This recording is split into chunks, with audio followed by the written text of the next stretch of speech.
Hello students, very good morning to all the dear students. Students, मेरा नाम है अंकुश पवार और मैं 11 और 12 का नीट और जेई का केमिस्ट्री पढ़ाता हूँ बच्चों. जैसे कि हम सबको पता है, दोस्तों 1 मिनट. जैसे कि हम सबको पता है बच्चों कि लॉकडाउन की वजह से बहुत सारे स्टूडेंट्स को स्टडी करने में बहुत ही डिफिकल्टी जा रही है. Am I right?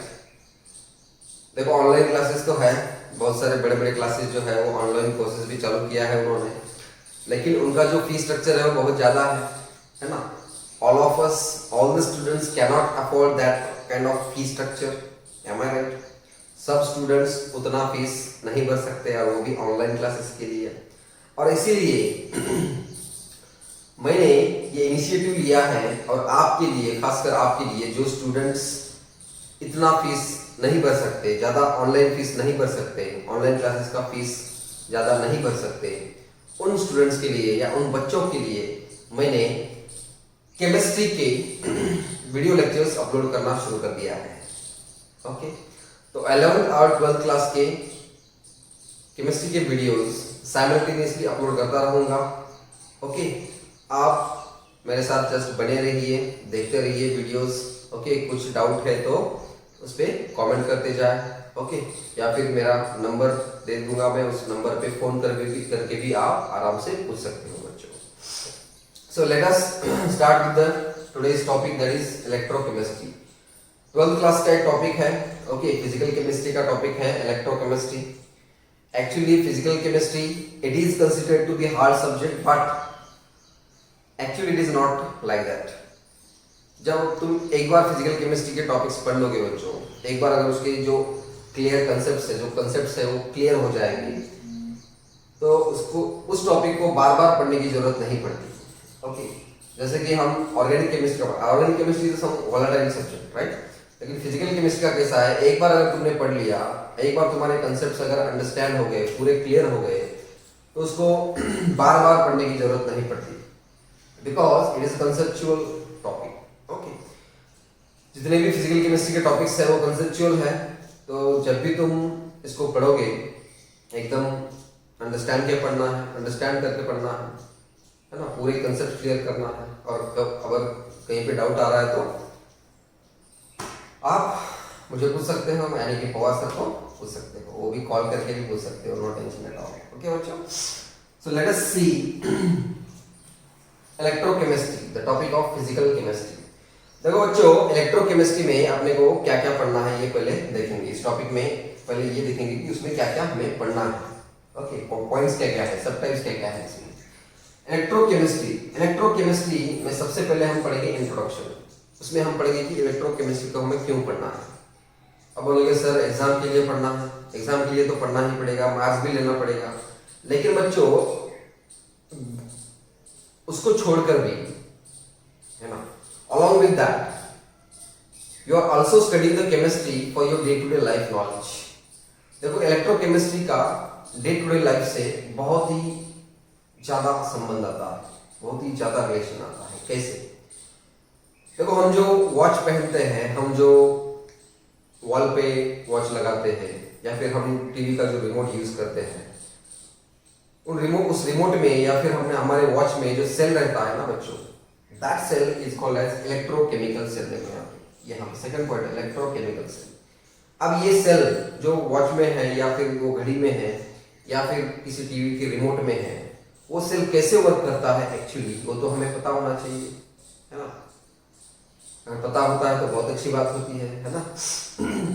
उसके साथ साथ जो अपने व्हीकल्स में, या फिर अपने 2 व्हीलर में, या फिर अपने 4 व्हीलर में जो बैटरीज रहती है बच्चों, बड़ी बड़ी जो बैटरीज रहती है, इन्वर्टर में, जनरेटर, ये कैसे काम करता है, उसका प्रिंसिपल समझने के लिए भी हमें इलेक्ट्रोकेमिस्ट्री का नॉलेज लगता है.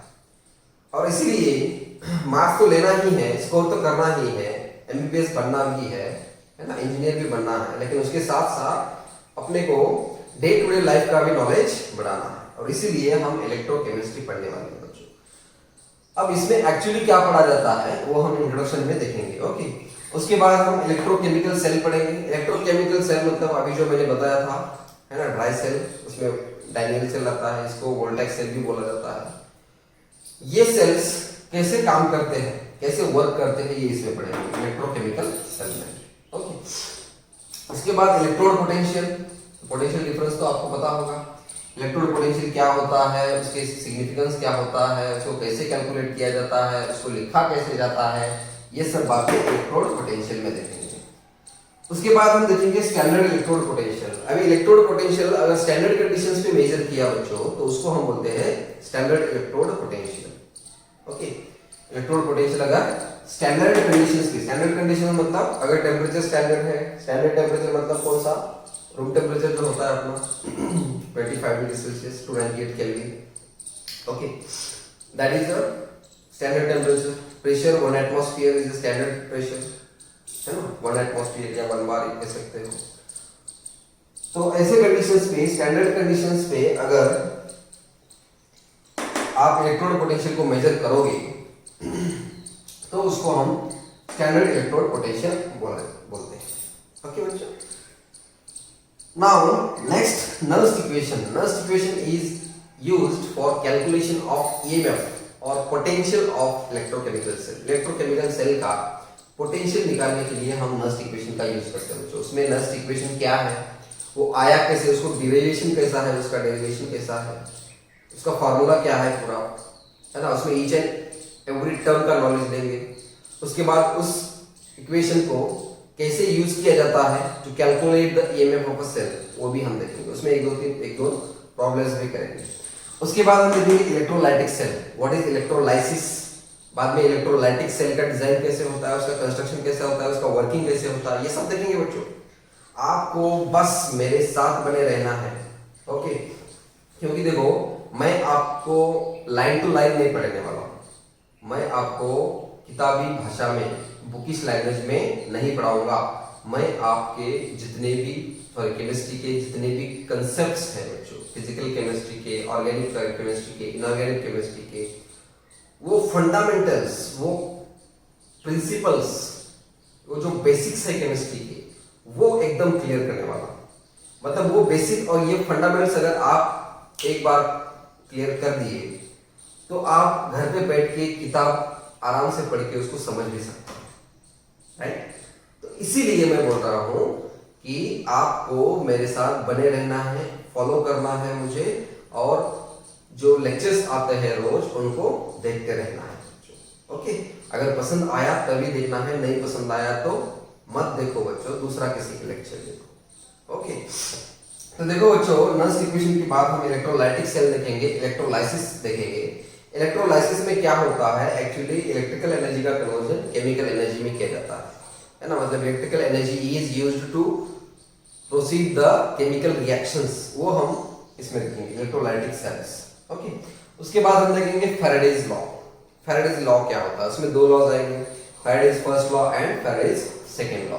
ओके, अब ये इलेक्ट्रोलाइसिस का जो प्रिंसिपल पढ़ते हैं हम, इलेक्ट्रोलाइटिक सेल जो पढ़ते हैं, उसी पे डिपेंड होता है फैराडेज लॉ, है ना। मतलब उसमें अमाउंट ऑफ एलिमेंट और amount of metal deposited on the electrode निकाला जाता है, कितना अमाउंट डिपॉजिट होता है वो डिपेंड करता है।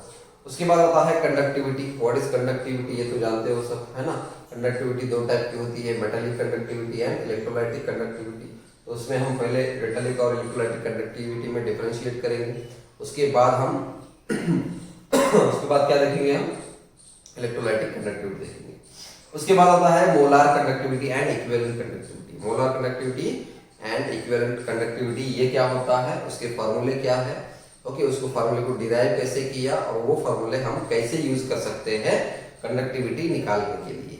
Okay, conductivity of 1 mole of solution मतलब मोलर कंडक्टिविटी। तो बहुत ही इजी है बच्चों, टॉपिक दिखने को डिफिकल्ट है, समझने के लिए बहुत ही इजी है, पूरा क्लियर हो जाएगा आपका टॉपिक। ओके, और उसके बाद लास्ट में पढ़ेंगे कॉर्लॉस लॉ, जिसका नाम बहुत ही डिफिकल्ट लग रहा है, कॉर्लॉस लॉ। स्पेलिंग भी डिफिकल्ट है लेकिन ये लॉ बहुत ही सिंपल है, उसका स्टेटमेंट बहुत ही सिंपल है, उसका प्रिंसिपल बहुत ही सिंपल है, उसको समझना तो बहुत ही इजी है, उसको ज्यादा टेंशन मत लो।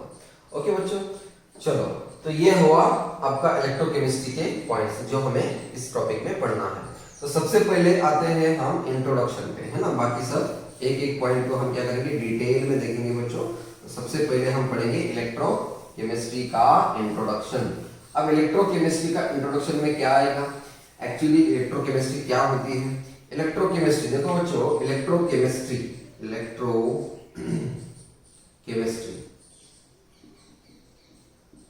अगर इस वर्ड को मैं डिवाइड कर दूं दो वर्ड्स में तो क्या आता है, इलेक्ट्रो फर्स्ट वर्ड हो जाएगा और केमिस्ट्री सेकंड वर्ड हो जाएगा। Electro is related with electrical energy, electro is related with electrical energy and chemistry is related with chemical energy. Chemical energy मतलब जो रिएक्शंस होते हैं ना, वो रिएक्शंस आएंगे इसमें। ओके, तो इलेक्ट्रिकल एनर्जी और केमिकल एनर्जी मतलब यहाँ पे अपने को पढ़ना है कि इलेक्ट्रिकल एनर्जी का कन्वर्जन केमिकल एनर्जी में कैसे होता है, राइट। क्या पढ़ना है, इलेक्ट्रिकल एनर्जी का कन्वर्जन केमिकल एनर्जी में कैसे होता है और केमिकल एनर्जी का conversion vice versa electrical energy में कैसे होता है, ये पढ़ना है हमें। ओके, अब ये केमिकल एनर्जी का कन्वर्जन इलेक्ट्रिकल एनर्जी ये इलेक्ट्रोकेमिकल सेल में होता है और इलेक्ट्रिकल एनर्जी का कन्वर्जन केमिकल एनर्जी में ये इलेक्ट्रोलाइसिस में या इलेक्ट्रोलाइटिक सेल में होता है बच्चों। ओके, तो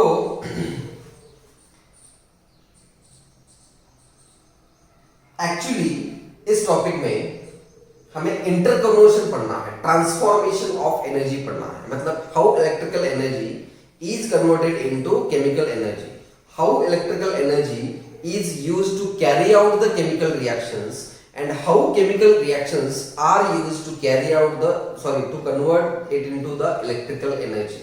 मतलब इलेक्ट्रिकल एनर्जी का generation chemical energy chemical reactions का यूज करके कैसे किया जाता है, ये दोनों बातें दोनों तरफ से हमें इस टॉपिक को पढ़ना है। ओके, केमिकल एनर्जी का कन्वर्जन इलेक्ट्रिकल एनर्जी में और इलेक्ट्रिकल एनर्जी का कन्वर्जन केमिकल एनर्जी में कैसे होता है और होने के बाद उसका क्या क्या सिग्निफिकेंस होता है। ओके, ये हमें इस टॉपिक में जनरली पढ़ना है। ओके, तो बने रहिए। ये तो हुआ इंट्रोडक्शन। उसके बाद नेक्स्ट आता है बच्चों, इंट्रोडक्शन के बाद नेक्स्ट पॉइंट था अपना इलेक्ट्रोकेमिकल सेल। क्या बोला था, इलेक्ट्रोकेमिकल सेल। अब इस इलेक्ट्रोकेमिकल सेल को समझने के लिए क्या बोला, इस इलेक्ट्रोकेमिकल सेल को समझने के लिए हम एक एक्सपेरिमेंट पढ़ेंगे बच्चों। एक एक्सपेरिमेंट किया था साइंटिस्ट ने, वो पढ़ेंगे। लेकिन एक्चुअली इलेक्ट्रोकेमिकल सेल में क्या होता है, अभी बताया था मैंने, यहाँ पे होता है केमिकल एनर्जी का कन्वर्जन। किसका conversion, chemical energy is converted into electrical energy. Chemical energy is converted into electrical energy मतलब यहाँ पे कुछ केमिकल रिएक्शंस होते हैं, यहाँ पे कुछ केमिकल रिएक्शंस होते हैं और उसमें से जो एनर्जी निकलती है that is converted into electrical energy, that is converted into electrical energy. मतलब बहुत ही सिंपल है कि जो अपना सेल होता है, देखो सेल, राइट, ड्राई सेल रहता है। ड्राई सेल कहाँ कहाँ पे रहता है, अब देखो अपना जो टीवी का रिमोट होता है अपना, राइट, वॉच में जो सेल होता है वो क्या है, सब इलेक्ट्रोकेमिकल सेल्स है। उसमें क्या होता है, कुछ रिएक्शंस होते हैं, कुछ रिएक्शंस परफॉर्म होते हैं, है ना। वो रिएक्शंस अपने आप होते हैं क्योंकि उनका वो स्पॉन्टेनियस रिएक्शंस होते हैं, तो अपने आप होती है। अब ये रिएक्शन होने के बाद वहां से जो हीट निकलती है या फिर वहां से जो एनर्जी रिलीज हो जाती है बच्चों, that particular energy is converted into electrical energy. मतलब इलेक्ट्रोकेमिकल सेल में एक्चुअली क्या हो रहा है, chemical energy is converted into electrical energy, chemical energy is converted into electrical energy. Okay, तो ये हमें इस इलेक्ट्रोकेमिकल सेल में पढ़ना है, उसका डिजाइन पढ़ेंगे। लेकिन उसके पहले एक एक्सपेरिमेंट देखते हैं, एक्सपेरिमेंट क्या था और उसमें उसे हमें कंक्लूजन्स क्या क्या निकालना है। ठीक है बच्चों, तो देखो पहले हम क्या करेंगे, यहाँ पे एक एक्सपेरिमेंट देखेंगे।